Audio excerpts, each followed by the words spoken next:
बृहस्पतिवार के व्रत की विधि।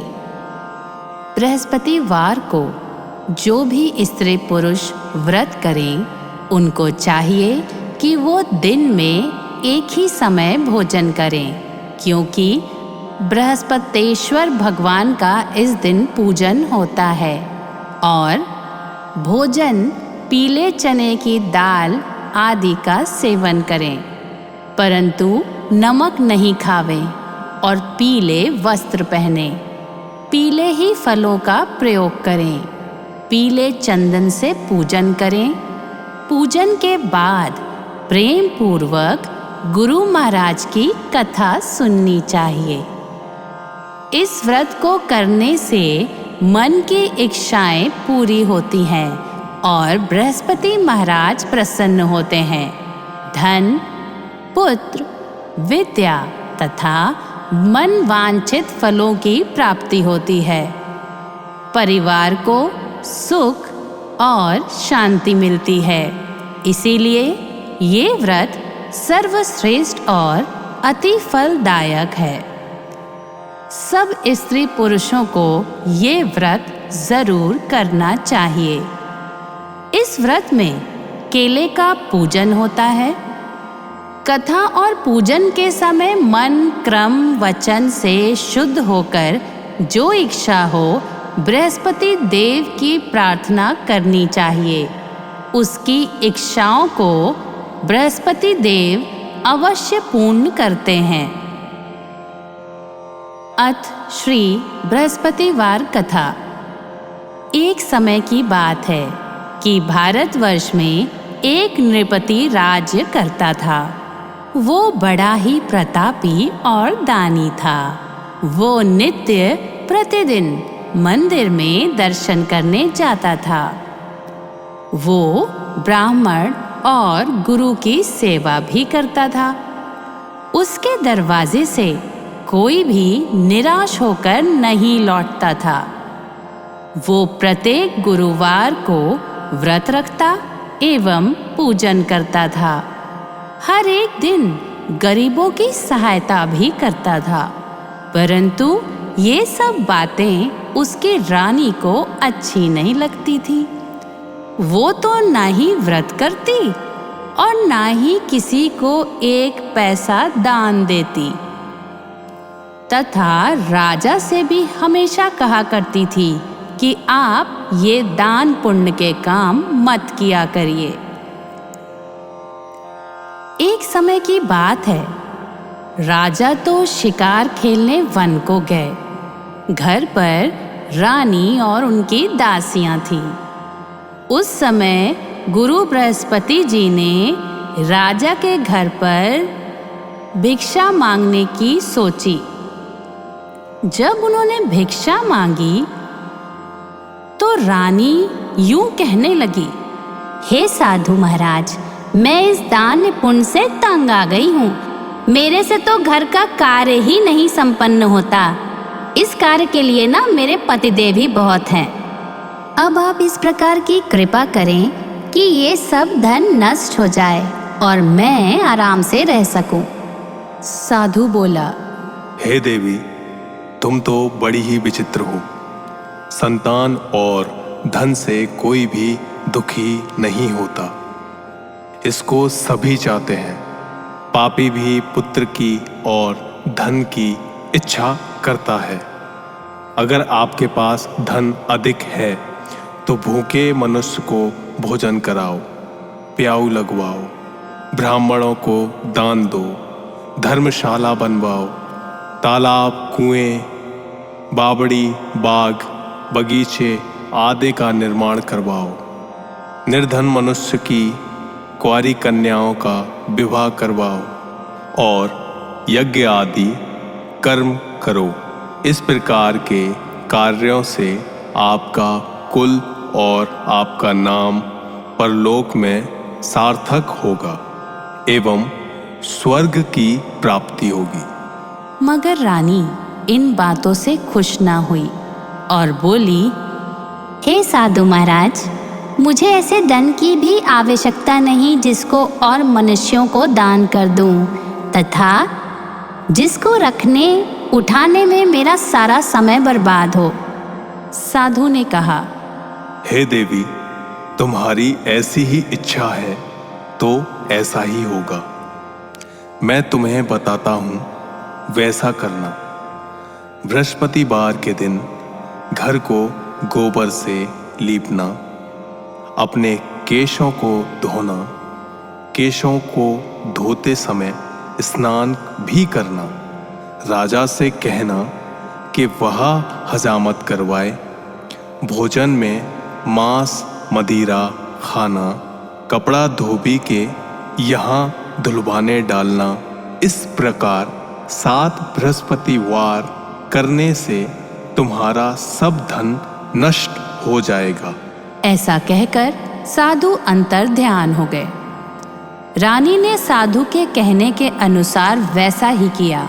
3 बृहस्पतिवार ही बीते थे कि उसका समस्त धन नष्ट हो गया और भोजन के लिए रानी राजा दोनों समय तरसने लगे, सांसारिक भोगों से दुखी रहने लगे।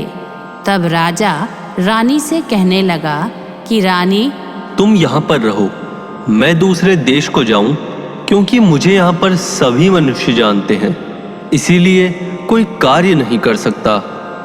देश चोरी परदेश भीख बराबर है। ऐसा कहकर राजा परदेश चला गया। वहाँ वह जंगल को जाता और लकड़ी काट कर लाता और शहर में बेचता। इस तरह जीवन व्यतीत करने लगा।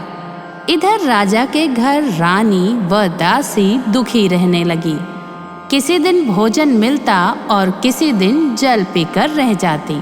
एक समय रानी और दासी को 7 रोज बिना भोजन के बीत गए। तो रानी ने अपनी दासी से कहा, हे दासी, यहाँ पास के ही नगर में मेरी बहन रहती है। वो बड़ी धनवान है। तू उसके पास जा और उससे 5 सेर गेहूं मांग ला, जिससे कुछ समय के लिए गुजर हो जाएगी। इस प्रकार रानी की आज्ञा मान दासी उसकी बहन के पास गई। रानी की बहन उस समय पूजा कर रही थी, क्योंकि उस रोज बृहस्पतिवार था।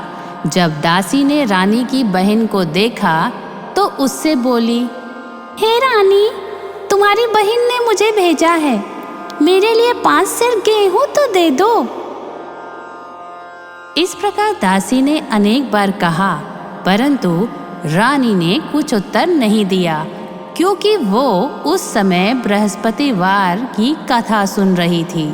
इस प्रकार जब बांदी को किसी प्रकार का उत्तर नहीं मिला तो वो बहुत दुखी हुई एवं उसको क्रोध भी आया और लौटकर अपने गांव रानी के पास आकर बोली, हे रानी, तुम्हारी बहन तो बहुत अभिमानी है। वो छोटे मनुष्यों से बात नहीं करती, इसलिए मैंने उससे कहा तो उसने कोई भी उत्तर नहीं दिया और मैं चली आई। रानी बोली, हे दासी, उसमें उसका कोई दोष नहीं। जब बुरे दिन आते हैं तब कोई सहारा नहीं देता। अच्छे बुरे का पता आपत्ति में लगता है। जो ईश्वर की इच्छा होगी वही होगा। ये सब हमारे भाग्य का दोष है। इधर उसकी बहन ने देखा कि मेरी बहन की दासी आई थी, परंतु मैं उससे कुछ नहीं बोली, इससे वो दुखी होगी। ये सोच कथा को सुन और विष्णु भगवान का पूजन समाप्त कर रानी बहन के घर चल दी और जाकर अपनी बहन से कहने लगी, हे बहन, मैं बृहस्पतिवार का व्रत कर रही थी, तुम्हारी दासी गई, परंतु जब तक कथा होती है तब तक बोलते भी नहीं हैं और उठते भी नहीं हैं, इसलिए मैं बोल नहीं पाई। कहो, दासी क्यों गई थी? रानी बोली, बहन, हमारे घर अनाज नहीं था। वैसे तो तुमसे कोई बात छुपी नहीं है, इस कारण मैंने दासी को तुम्हारे पास 5 सेर गेहूं लेने के लिए भेजा था। रानी बोली, बहन देखो, बृहस्पति भगवान सब मनोकामना पूर्ण करते हैं, शायद तुम्हारे घर में अनाज रखा हो। इस प्रकार जब रानी ने सुना तो वो घर के अंदर गई और वहां उसे गेहूं से भरा हुआ एक बड़ा सा बर्तन मिल गया। तब रानी और बांदी को बहुत खुशी हुई और वो दासी से कहने लगी, हे दासी, देखो वैसे हमको अन्न नहीं मिलता तो हम रोज ही व्रत कर लेते हैं। अगर इनसे व्रत की विधि और कथा पूछ ली जाए तो उसको हम भी कर सकते हैं। तब उस रानी ने अपनी बहन से पूछा, हे बहन, बृहस्पतिवार के व्रत की कथा कैसे की जाती है? उसमें कौन सी सामग्रियों की जरूरत होती है? मुहूर्त कैसे देख सकते हैं? रानी की बहन ने कहा, गुरु के व्रत में चने दाल, मुनक्का से विष्णु भगवान का केले की जड़ में पूजन करो और दीपक जलाओ, पीले रंग का भोजन करो और कहानी सुनो। इस तरह से व्रत करने से गुरु भगवान प्रसन्न होते हैं, अन्न, पुत्र और धन भी देते हैं और तुम्हारी मनोकामना भी पूर्ण करते हैं। इस प्रकार रानी और दासी ने दोनों ने निश्चय किया कि बृहस्पति भगवान का पूजन जरूर करेंगे। 7 रोज बाद जब बृहस्पतिवार आया तो उन्होंने व्रत में रखा घुड़साल में जाकर चना, गुड़ बीन लाई तथा उसकी दाल से केले की जड़ का तथा विष्णु भगवान का पूजन किया। अब भोजन पीला कहाँ से आवे? बेचारी बड़ी दुखी हुई, परंतु उन्होंने व्रत किया। इस कारण गुरु भगवान बहुत प्रसन्न थे। 2 थालों में सुंदर पीला भोजन लेकर आए और दासी को देकर बोले, ये तुम्हारे और रानी के लिए भोजन है, तुम दोनों इसे खा लेना। दासी भोजन पाकर बड़ी प्रसन्न हुई और रानी से बोली, रानी जी भोजन कर लो। रानी को इस विषय में कुछ पता नहीं था, इसीलिए वो दासी से बोली, तू ही भोजन कर, क्योंकि तू हमारी व्यर्थ में हंसी उड़ाती है। दासी बोली, एक महात्मा भोजन दे गया। रानी कहने लगी, वो भोजन तुम्हारे लिए ही दे गया है, तू ही भोजन कर ले। दासी ने कहा, वो महात्मा तो हम दोनों के लिए भोजन देकर गया है, इसीलिए हम और तुम दोनों ही साथ में भोजन करेंगी। इस प्रकार रानी और बांदी दोनों ने गुरु भगवान को नमस्कार कर भोजन आरंभ किया तथा अब वो प्रत्येक बृहस्पतिवार को गुरु भगवान का व्रत और विष्णु भगवान की पूजा करने लगी। बृहस्पति भगवान की कृपा से फिर रानी और दासी के पास धन आ गया। रानी फिर उसी प्रकार आलस्य करने लगी। तब दासी बोली, देखो रानी, तुम पहले ही इस प्रकार का आलस्य करती थी, तुम्हें धन रखने में कष्ट होता था, इसी प्रकार सब नष्ट हो गया। अब गुरु भगवान की कृपा से धन मिला है, तब फिर तुम्हें आलस्य होता है। बड़ी मुसीबतों के बाद हमने ये धन पाया है, इसीलिए दान पुण्य करना चाहिए तथा भूखे मनुष्यों को भोजन कराओ, प्याऊ लगवाओ, ब्राह्मणों को दान दो, कुआं, तालाब, बावड़ी आदि का निर्माण करो, मंदिर, पाठशाला बनवाकर दान करो, कुंवारी कन्याओं का विवाह करवाओ, धन को शुभ कर्मों में खर्च करो, जिससे तुम्हारे कुल का यश बढ़े तथा स्वर्ग भी प्राप्त हो और पितर प्रसन्न हो। तब रानी ने इसी प्रकार कर्म करना आरंभ किया तो काफी यश फैलने लगा। एक दिन रानी और दासी विचार करने लगी, ना जाने राजा किस हाल में होंगे, उनकी तो कोई खबर ही नहीं है।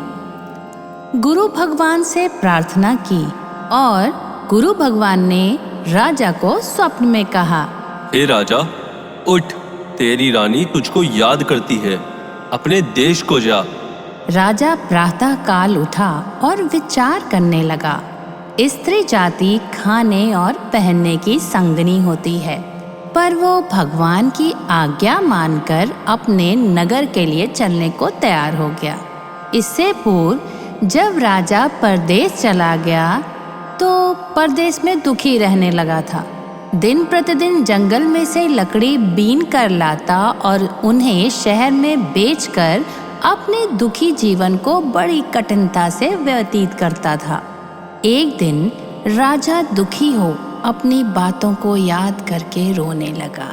तब उस जंगल में से भगवान बृहस्पति एक दिन साधु का रूप धारण करके आए और राजा के पास आकर बोले, हे लकड़हारे, तुम इस सुनसान जंगल में किस चिंता में बैठे हो?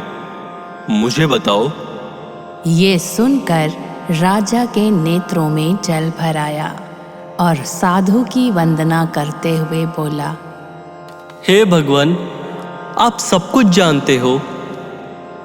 इतना कहकर साधु को अपनी संपूर्ण कहानी बतला दी। महात्मा तो दयालु होते ही हैं। उससे बोले, हे राजा, तुम्हारी स्त्री ने बृहस्पति देव का अपमान किया था, जिस कारण तुम्हारी ये दशा हुई। अब तुम किसी प्रकार की चिंता मत करो, भगवान तुम्हें पहले से अधिक धनवान करेगा।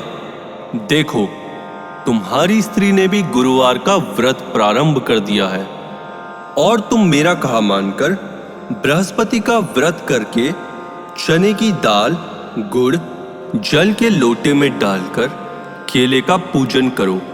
फिर कथा कहो और सुनो, भगवान तेरी सभी मनोकामनाओं को पूर्ण करेगा।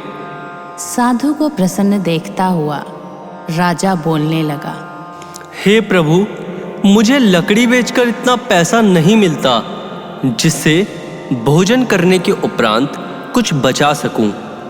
मैंने रात्रि को अपनी रानी को व्याकुल होते देखा है।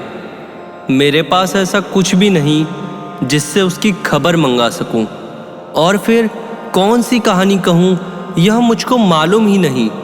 साधु ने कहा, हे राजा, तुम किसी बात की चिंता मत करो।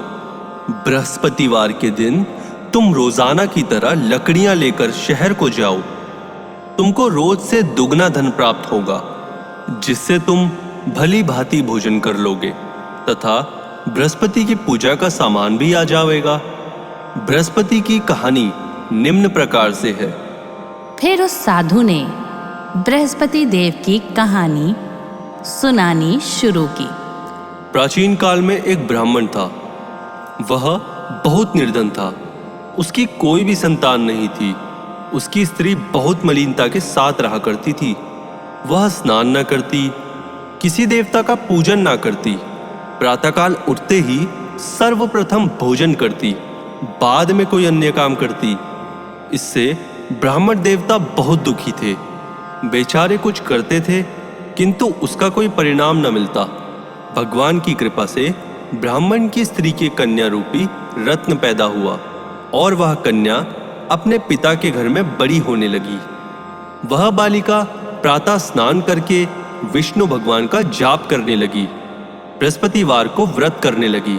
अपने पूजा पाठ को समाप्त करके स्कूल जाती तो अपनी मुट्ठी में जौ भर के ले जाती, पाठशाला के मार्ग में डालती जाती। तब ये जौ स्वर्ण के हो जाते। लौटते समय उनको बीन कर ले आती। एक दिन वह बालिका सूप में उन सोने के जौ को फटक कर साफ कर रही थी। उसके पिता ने देख लिया और कहा, हे बेटी, सोने के जौ को फटकने के लिए सोने का सूप होना चाहिए। दूसरे दिन गुरुवार था। इस कन्या ने व्रत रखा और बृहस्पतिवार से प्रार्थना करके कहा, हे प्रभु, यदि मैंने आपका व्रत रखा है सच्चे मन से, तो आप ऐसा करो कि ये सूप मेरे लिए सोने का हो जाए। बृहस्पति देव ने उसकी प्रार्थना स्वीकार कर ली। रोजाना की तरह वह कन्या जौ फैलाते हुई जाने लगी और जब लौटकर जौ बीन रही थी तो बृहस्पति देव की कृपा से सोने का सूप मिला। वो उसे घर ले गई और उससे जौ साफ करने लगी, परंतु उसकी माँ का वही ढंग रहा। एक दिन की बात है, वो कन्या सोने के सूप में जौ साफ कर रही थी। उसी समय उस शहर का राजपुत्र वहां से होकर निकला। इस कन्या के रूप और उसके कार्य को देखकर मोहित हो गया और अपने घर आकर भोजन तथा जल त्याग कर उदास होकर लेट गया। राजा को इस बात का पता लगा तो अपने प्रधानमंत्रियों के साथ अपने पुत्र के पास गए और बोले, तुम्हें किस बात का कष्ट है? किसी ने अपमान किया है अथवा कोई और कारण है? बताओ। मैं वही करूंगा जिससे तुम्हें प्रसन्नता हो। राजकुमार ने अपने पिता की बातें सुनी और बोला, मुझे आपकी कृपा से किसी बात का दुख नहीं है। किसी ने मेरा अपमान नहीं किया है, परंतु मैं उस लड़की के साथ विवाह करना चाहता हूँ जो सोने के सूप में जौ साफ कर रही थी। ये सुनकर राजा आश्चर्य में पड़ा और बोला, हे पुत्र, इस तरह की कन्या का पता तुम ही लगाओ। मैं उसके साथ तेरा विवाह अवश्य करवा दूंगा। राजकुमार ने उस लड़की के घर का पता बताया। तब मंत्री उस लड़की के घर गए और ब्राह्मण को राजकुमार के बारे में बताया। ब्राह्मण देवता राजकुमार के साथ अपनी कन्या का विवाह करने के लिए सहर्ष तैयार हो गए तथा विधि विधान के अनुसार ब्राह्मण की कन्या का विवाह राजकुमार के साथ हो गया। कन्या के घर से जाते ही पहले की भांति उस ब्राह्मण देवता के घर में गरीबी का निवास हो गया और भोजन के लिए भी अन्न बड़ी मुश्किल से मिलता था। एक दिन दुखी होकर ब्राह्मण देवता अपनी पुत्री के पास गए। बेटी ने पिता की दुखी अवस्था को देखा और अपनी माँ का हाल पूछा। तब ब्राह्मण ने सभी हाल बताया। कन्या ने बहुत सारा धन देकर अपने पिता को विदा कर दिया। इस तरह ब्राह्मण का कुछ समय सुखपूर्वक व्यतीत हुआ। कुछ दिन बाद फिर वही हाल हो गया। ब्राह्मण फिर अपनी कन्या के यहाँ गया और सारा हाल कहा। तो लड़की बोली, पिताजी, आप माताजी को यहाँ लिवा लाओ। मैं उसे विधि बता दूंगी जिससे गरीबी दूर हो जाए। वो ब्राह्मण देवता अपनी स्त्री को साथ लेकर अपनी कन्या के राजमहल गया। वहाँ बेटी माँ को समझाने लगी, माँ, तुम प्रातः काल उठकर स्नानादि कर विष्णु भगवान का पूजन करो तो सब दरिद्रता दूर हो जाएगी। परंतु उसकी माँ ने एक बात भी नहीं मानी और प्रातःकाल उठकर अपनी पुत्री के बच्चों की जूठन को खा लिया। एक दिन उसकी पुत्री को बहुत गुस्सा आया और एक रात कोठरी से सभी सामान निकाल दिया और अपनी माँ को उसमें बंद कर दिया। प्रातःकाल कोठरी में से माँ को निकाला तथा स्नान आदि करा के पाठ कराया तो उसकी माँ की बुद्धि ठीक हो गई और प्रत्येक बृहस्पतिवार को व्रत रखने लगी। इस व्रत के प्रभाव से उसकी माँ भी बहुत धनवान और पुत्रवती हो गई और बृहस्पति भगवान जी के प्रभाव से स्वर्ग को प्राप्त हुई। वो ब्राह्मण भी सुखपूर्वक इस लोक के सुख को भोग कर स्वर्ग को प्राप्त हुए। इसी तरह कहानी कहकर साधु देवता भी वहां से लोप हो गए। धीरे धीरे समय व्यतीत होने पर वही बृहस्पति जी का दिन आया। राजा जंगल से लकड़ी काटकर शहर में बेचने गया।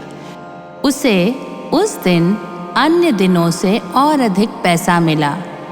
राजा ने चना और गुड़ लाकर बृहस्पतिवार का व्रत किया। उस दिन से उसके सभी कलेश दूर हुए। परंतु जब दोबारा गुरुवार का दिन आया तो बृहस्पति जी का व्रत करना भूल गया। इस प्रकार बृहस्पति भगवान नाराज हो गए।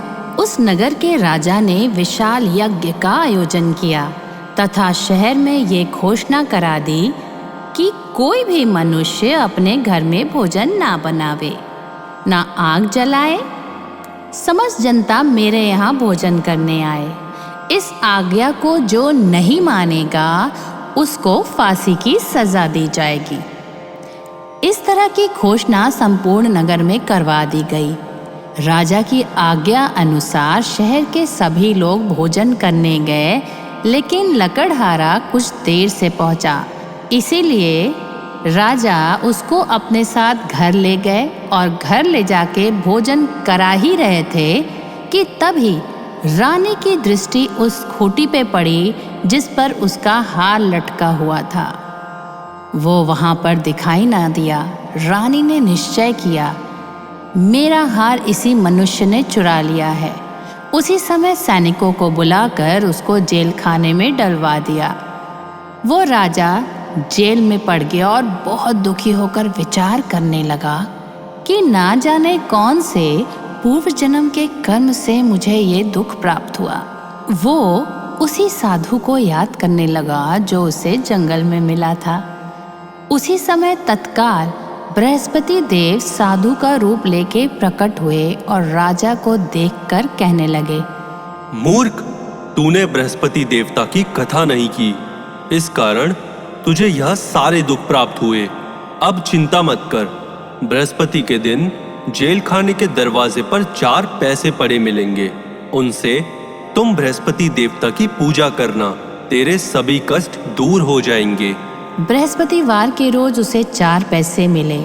राजा ने कथा कही। रात्रि को बृहस्पति देव ने उस नगर के राजा को स्वप्न में कहा, हे राजा, तुमने जिस आदमी को जेल खाने में दिया है वह निर्दोष है।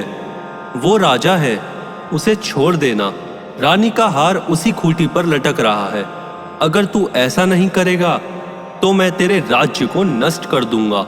इस तरह वो रात्रि के स्वप्न को याद कर प्रातःकाल उठा और खूंटी पर हार देखकर लकड़हारे को बुलाकर क्षमा मांगी तथा राजा को योग्य सुंदर वस्त्र आभूषण देकर विदा किया तथा गुरुदेव की आज्ञानुसार राजा अपने नगर को चल दिया।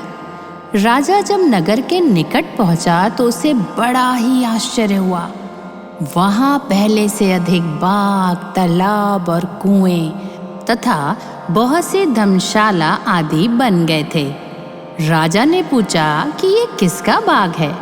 तब नगर के सब लोग ये कहने लगे कि वो सब रानी और बांदी का बनाया हुआ है। तो राजा को बहुत आश्चर्य हुआ और गुस्सा भी आया।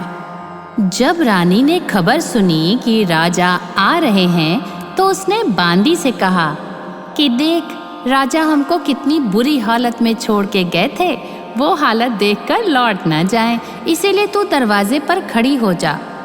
आज्ञा अनुसार दासी दरवाजे पर खड़ी हो गई और राजा आए तो उन्हें अपने साथ ले आई। तब राजा ने क्रोध करके अपनी तलवार निकाली और पूछने लगा कि ये बताओ, तुम्हें ये धन कैसे प्राप्त हुआ? तब रानी ने कहा, ये सब हमें बृहस्पति देव के प्रभाव से प्राप्त हुआ है। राजा ने निश्चय किया कि 7 दिन बाद तो सभी बृहस्पति देव का पूजन करते हैं, परंतु मैं प्रतिदिन दिन में 3 बार कथा करूंगा तथा रोज व्रत किया करूंगा। अब हर समय राजा के दुपट्टे में चने की दाल बंधी रहती तथा दिन में 3 बार कहानी कहता।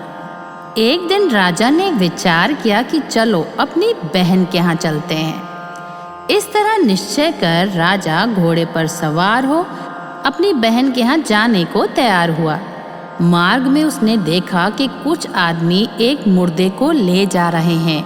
उन्हें रोककर राजा कहने लगा, अरे भाइयों, मेरी बृहस्पति भगवान की कथा सुन लो। तो वो बोले, ये लो, हमारा आदमी मर गया है और इसको अपनी कथा की पड़ी है। परंतु कुछ आदमी बोले, अच्छा कहो, हम तुम्हारी कथा भी सुनेंगे। राजा ने दाल निकाली और कथा प्रारंभ की।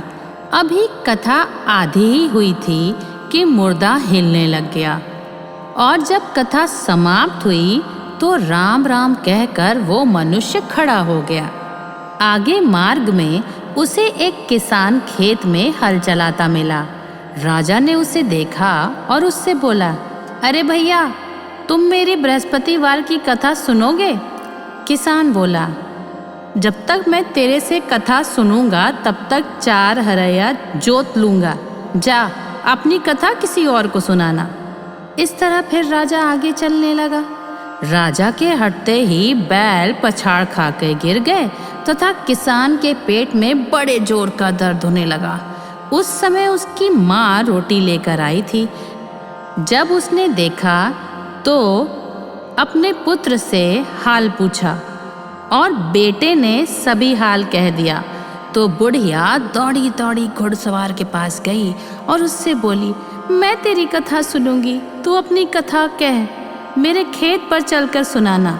राजा ने बुढ़िया के खेत पर जाकर कथा कही, जिसको सुनते ही बैल खड़े हो गए तथा किसान के पेट का दर्द भी बंद हो गया। राजा अपनी बहन के घर पहुंच गया। बहन ने भाई की खूब खातिरदारी की। दूसरे दिन प्रातःकाल राजा जागा तो देखने लगा कि सब लोग भोजन कर रहे हैं। राजा ने अपनी बहन से कहा कि क्या ऐसा कोई मनुष्य है जिसने भोजन ना किया हो? मेरी बृहस्पति देव की कथा सुन ले। बहन बोली, हे भैया, ये देश ऐसा नहीं है। पहले यहाँ लोग भोजन करते हैं, बाद में अन्य काम करते हैं। अगर कहो तो पड़ोस में देखाऊं। वो ऐसा कहकर देखने चली गई, लेकिन उसको कोई भी व्यक्ति नहीं मिला जिसने भोजन ना किया हो। अतः एक कुमार के घर गई जिसका लड़का बीमार था। उसे मालूम हुआ कि उनके यहाँ 3 रोज से किसी ने भोजन नहीं किया है। रानी ने अपने भाई की कथा सुनने के लिए कुम्हार से कहा तो वो तैयार हो गया। राजा ने कुम्हार के घर जाकर बृहस्पतिवार की कथा कही, जिसको सुनते ही उसका लड़का ठीक हो गया। अब तो राजा की प्रशंसा होने लगी। एक रोज राजा ने अपनी बहन से कहा कि हे बहन, अब मैं अपने घर को जाऊंगा, तुम भी तैयार हो जाओ। बहन ने अपनी सास से कहा तो सास ने कहा, हाँ चली जा, परंतु अपने लड़कों को मत ले जाना, क्योंकि तेरे भाई के कोई औलाद नहीं है। बहन ने अपने भाई से कहा, हे भैया, मैं तो चलूंगी, लेकिन कोई बालक नहीं जाएगा। तो राजा ने बोला, जब बालक ही नहीं चलेगा तो तुम क्या करोगी? बड़े दुखी मन से राजा अपने नगर में लौटा। राजा ने अपनी रानी से कहा, हम निर्वंशी हैं, हमारे भाग्य में औलाद का मुंह देखना नहीं लिखा है। रानी बोली, हे प्रभु, बृहस्पति देव ने हमें सब कुछ दिया, अब हमें औलाद भी अवश्य ही देंगे। उसी रात को बृहस्पति देव ने राजा के स्वप्न में कहा, हे राजा, उठ, सभी सोच त्याग दे, तेरी रानी गर्भ से है। राजा को ये बात सुनकर बड़ी खुशी हुई। 9वें महीने उसके गर्भ से एक सुंदर सा पुत्र पैदा हुआ। तब राजा बोला, हे रानी, स्त्री बिना भोजन के रह सकती है, बिना कहे नहीं रह सकती। जब मेरी बहन आए तुम उससे कुछ मत कहना। रानी ने तुरंत हाँ कर दी। जब राजा की बहन ने ये शुभ समाचार सुना तो वो बहुत खुश हुई तथा बधाई लेकर अपने भाई के घर आई। तभी रानी ने कहा, घोड़ा चढ़कर नहीं आई, गधा चढ़ी आई। राजा की बहन बोली, भाभी, मैं इस प्रकार ना कहती तो तुम्हें औलाद कैसे मिलती? बृहस्पति देव ऐसे ही हैं, जैसी जिसके मन में कामनाएं हैं सभी को पूर्ण करते हैं। जो सद्भावना पूर्वक बृहस्पति का व्रत करता है एवं कथा पढ़ता है या सुनाता है और दूसरों को भी सुनाता है, बृहस्पति देव उसकी मनोकामना पूर्ण करते हैं। भगवान बृहस्पति सदैव उसकी रक्षा करते हैं। संसार में सद्भावना से भगवान जी का पूजन, व्रत सच्चे हृदय से जो भी मनुष्य करते हैं, उनकी सभी मनोकामनाएं पूर्ण करते हैं। जैसी सच्ची भावना से रानी और राजा ने उनका गुणगान किया तो उनकी सभी इच्छाएं बृहस्पति देव ने पूर्ण की थी। इसीलिए सबको कथा सुनाने के बाद प्रसाद लेकर जाना चाहिए। इसीलिए सबको कथा सुनने के बाद प्रसाद लेकर जाना चाहिए। हृदय में उनका मनन करते हुए जयकार करना चाहिए। बोलो बृहस्पति देव की जय, भगवान विष्णु की जय।